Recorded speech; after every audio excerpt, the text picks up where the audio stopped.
A lot of time has gone by since my invasion of Britannia. During that time, the Lusitani had created a no man's land just north of Iberia in southern Gaul. If they kept pushing like this, they would take over the Arverni tribes in no time. We couldn't stay idle. This gave me a tough choice to make. My armies were still weak and not at full strength. If we were to fight them all at once, we would be in deep trouble. But the longer we wait, the stronger the Lusitani gets. We had to make a distraction. From past experience, the Lusitani will attempt to guard the westernmost pass into Iberia. We need to split up their forces, making their lines thin for us to strike through the center. Some may call it a massive wedge strategy. Our plan began to the east, where I ordered one of our armies to sneak through Massalia along the coast. The Iberians had recently gained influence over Tolosa, meaning the risk for this army getting spotted was high. Very high. Nevertheless, they made it through unseen till they reached Terraco. The last Iberian resistance force still refusing Lusitani tyranny was holding out here. I'm telling you this because the settlement is vital for the future. Not now, as the goat-molesting nation broke the siege to return further inland. I suspected they might have seen the Greek forces moving a small distance ahead of me. Cowards. This army only needed to go a bit further before they had reached their destination. The place they would hide while my forces and I prepared for the full assault. I was on my way with my half-replenished regiments through Lemonum and the fleet still at Namnetum to reach full strength before setting sail. I didn't really expect anything to go wrong, but my idea of that alone being true was. The elite Lusitani force that besieged Terraco had spotted our army in the east. They were thoroughly outgunned with no advantage except a small forest. The men had fought bravely and well, taking out a good chunk of the Lusitani forces, but in the end they experienced the same fate as dozens of their Gallic brethren before them. I couldn't believe they had seen through my plans. I should probably have recalled my men for a more bulletproof plan, but there was no time for it. I had to move on. The Arverni made a valiant attack as well, halting the Iberian offense into Gaul. Both sides suffered major casualties, forcing the Lusitani back into their mountains. Exactly what I didn't want. We were so close to having caught them in the open field. Ugh, I should have taken control over the Arverni lands myself rather than let them stay independent. My three armies and I were now unable to strike back unless we could force the Lusitani to divert some of their armies elsewhere. Our fleet tried to raid Brigantium for this to happen, but the Lusitani would just abandon their town center to stay away from the beach, removing our only advantage. Halfway into the battle, the admiral realized it was a fool's attempt and withdrew in shame. My once great army of 5 was reduced to 3 in seconds. As much as it pains me, I knew what I had to do. Aballos was the only one still in command of unused soldiers. We had to bring him in. He and a second force were now on their way to bring our numbers back up to 5. But the biggest obstacle of all was about to turn up. Winter. It would slow down our reinforcements immensely, while the warm weather in Iberia allowed the Lusitani to gather all their armies in the mountains again. I turned to raiding during these cold months, hoping to exhaust the region for supplies. If we couldn't defeat them on the field, we had to win in the kitchen. As the winter passed, my last 2 armies finally could arrive in Gallia. But this also meant the Lusitani could begin their counterattack. They had gathered all their 4 armies in the mountains, ready to use all their men to push us back. I started to wonder if I ever had any chance to ever gain a foothold in Iberia. And then I realized something. If all the enemy armies were here, The coastal pass was undefended. However, it had to stay that way. We had to make it appear as if all our forces were still gathering at the western pass. But if I sent one of my new armies down there just to redirect them towards the coastal pass afterwards, while this happened, I also would reveal one of my formerly hidden armies to take its place. The Lusitani wouldn't expect a thing. Complicated, I know, but believe me, it should make sense. It was a long shot, true, but I had no other option. The only catch was that Aballos, of all people, had to lead the surprise attack into the heart of their territory. Luckily, my decoy seemed to work for quite some time, forcing a stalemate at the mountains. Aballos managed to reach Tarraco before the second army got spotted. I'm surprised it wasn't Aballos to screw it up. Well, it had to be the first at some point. Why not now? This reveal forced the Lusitani to react. At night, one of their armies crossed a hidden path through the mountains to crush one of my weaker forces at night, while they were sleeping. A coward's trick indeed, but their best chance to increase their numbers even further in their favor. Now they had surrounded my men and me on a small hill, ready to crush us.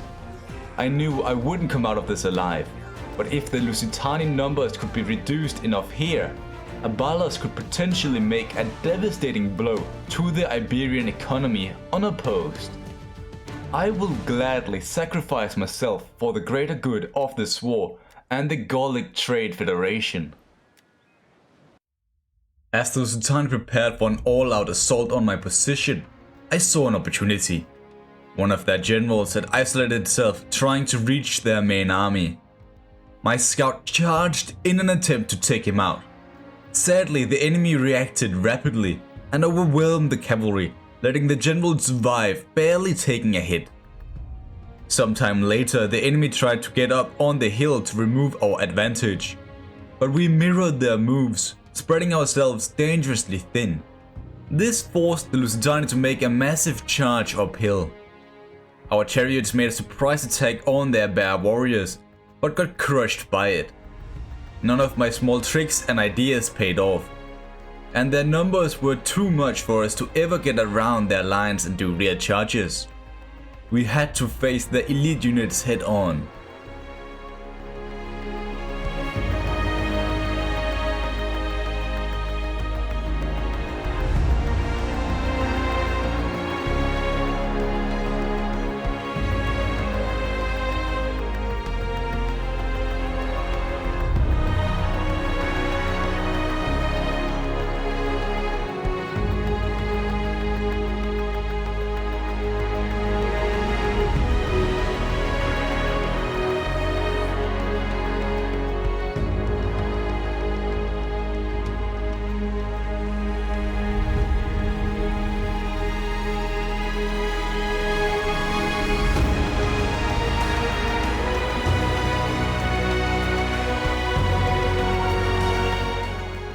I commanded the left flank, which fought well, but my second general who led the right got outflanked and smashed.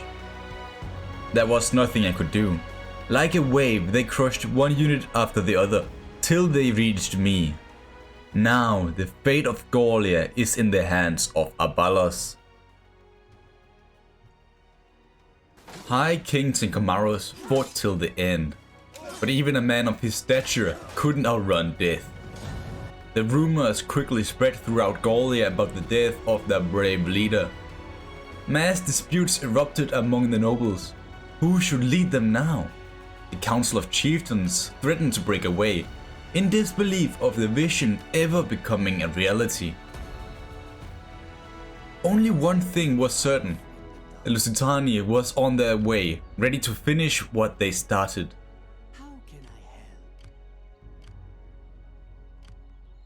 Every single penny Tinkomaros had saved came to use now. Gallia needed new armies, and it was here the elders discovered an utmost surreal advantage previously unknown to even the former High King himself. From a certain point of view, It could be described as a eureka, a game changer. Something to change the war in favor of Gallia forever. Till now it was believed all of the elite Center-born warriors got killed in Italy, leaving the Nervii without skilled fighters. They had therefore used the assistance of farmers from all over the Federation as replacements. But a few of these talented warriors had apparently traveled to H2H, the capital of Gallia, to train the citizens in the way of the blade. By now, well over 7,000 Rigs warriors had gathered here, ready to fight. All of them were willing to get revenge on the foul Iberians. It would take some time for them to arrive, but with the heroic last stand of High King Tinkomarus and the infiltration of Aballos, time was all of a sudden on their side. Speaking of Aballos, let's return to the south where the Lusitani warchief personally led the hunt for him. He was standing outside of Tarraco seeking refuge through the winter. Here he discovered the Lusitani, a third Iberian nation that finally had joined forces with the Lusitani, making them a united Celtiberian nation. They blocked the river Aballos sought to use, and with the now Celtiberian warchief on their tails, they were stuck. But as they finally reached the river, the army was gone. Knowing this was all too good to be true, a spy was dispatched to look for ambushes. Aballos might be hunted, but he knew it was better to be safe than sorry. And so it was, the army was spotted, meaning a battle finally could take place in favor of the Nervii. And with Tarraco blocking the path for the Celtiberian king to pursue, Aballos took the opportunity to attack Arse.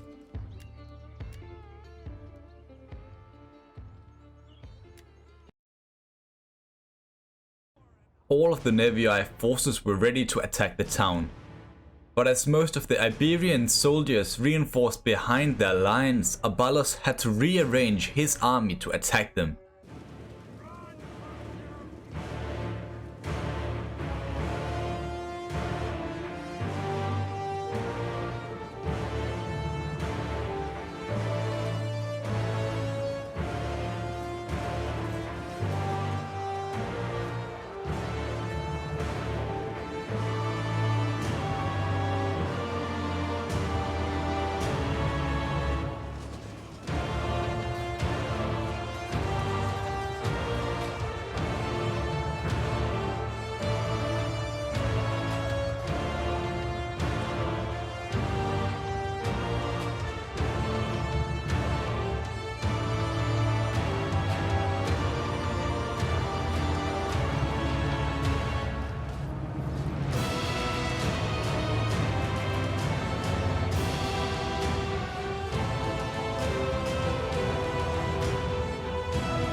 It was a quick battle for Arse, but still the Lusitani put up a good fight.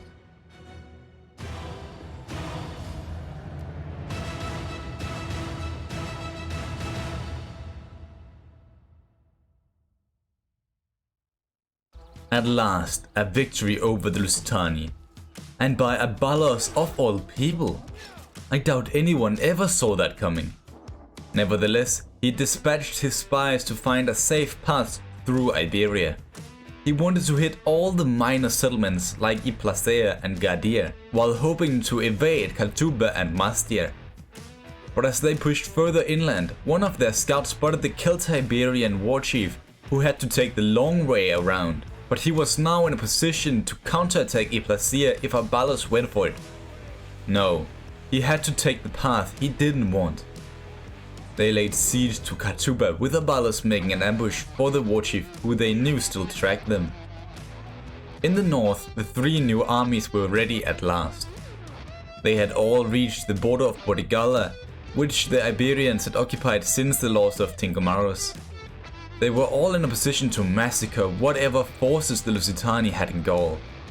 It was only a matter of time before their last defenses got destroyed.